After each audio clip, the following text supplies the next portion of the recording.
Hello guys, welcome back to our YouTube channel easy learning hacks. तो आज का हमारा टॉपिक है difference between Indian secularism and secularism of other countries. So let's begin. Some secular objectives are globally accepted yet there are differences in their practice. इसका मतलब क्या है? Secularism के कुछ ऑब्जेक्टिव्स ग्लोबली एक्सेप्ट होते हैं, लेकिन अगर हम ग्राउंड रियलिटी देखें तो जो प्रैक्टिस है उसमें डिफरेंस आ ही जाता है। ये हम आगे पढ़ेंगे। डिफ्रेंशिएट करेंगे हम secularism in USA and Indian secularism में, कैसे हमारा इंडियन सेक्युलरिज्म डिफरेंट है बाकी कंट्रीज़ के सेक्युलरिज्म से। ठीक है। First amendment of the US constitution. USA में जो कॉन्स्टिट्यूशन था उसमें जो पहला अमेंडमेंट हुआ। अच्छा, अमेंडमेंट होता क्या है? अमेंडमेंट होता है कि अगर हमने कॉन्स्टिट्यूशन बनाया, ठीक है, तो हमें लगा कि इसमें कुछ चेंज वगैरह करना है हमें, जो हम वो चेंज करने की बात करते हैं, जो बदलने की बात होती है, वो होता है अमेंडमेंट। तो जो ये फर्स्ट अमेंडमेंट हुआ यूएसए में, makes the strict separation between state and religion. Means neither the state not the religion can interfere in the affairs of one another. मतलब ना ही स्टेट इंटरफेयर करेगा, ना ही रिलीजन इंटरफेयर करेगा एक दूसरे के मैटर में।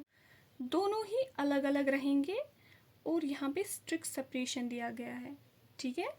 तो मतलब दोनों ही बिल्कुल भी इंटरवीन नहीं करेंगे एक दूसरे के मैटर में। वाइल अगर हम इंडिया के सेक्युलरिज्म की बात करेंगे तो ऐसा कोई सेपरेशन यहाँ पर नहीं है। There is no strict separation between religion and the state as it is in USA. जैसा कि यूएसए में दिया गया है वैसा यहाँ पे बिल्कुल भी स्ट्रिक्ट सेपरेशन नहीं है। इंडिया में स्ट्रैटेजी है इंटरवेंशन की भी।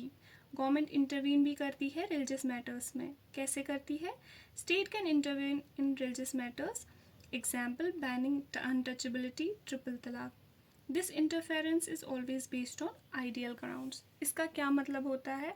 मतलब अगर गवर्नमेंट इंटरवीन करती भी है तो जो इंटरफेरेंस के लिए जो ग्राउंड्स है वो आइडियल होना चाहिए। मतलब कभी लॉ एंड ऑर्डर के पर्सपेक्टिव से हो सकता है, जैसे ट्रिपल तलाक का मामला था, वो एक रिलीजियस मैटर था, लेकिन गवर्नमेंट ने इंटरवीन किया क्योंकि वुमेन्स के साथ अनजस्टिस हो रहा था। तो लॉ एंड ऑर्डर के लिए या डिस्क्रिमिनेशन के लिए गवर्नमेंट इंटरवीन करती है। तो सेकेंड पॉइंट आता है हमारा, in Feb 2004 France passed a law banning students from wearing any conspicuous religious और पॉलिटिकल साइंस और सिंबल्स।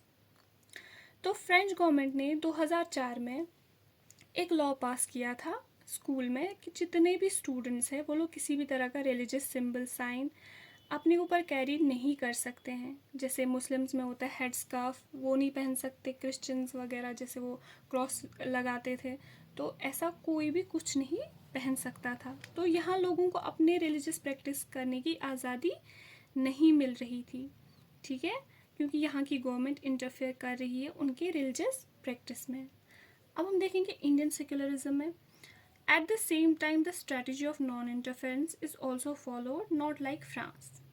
इंडिया में नॉन इंटरफेरेंस की स्ट्रेटजी को फॉलो किया जाता है।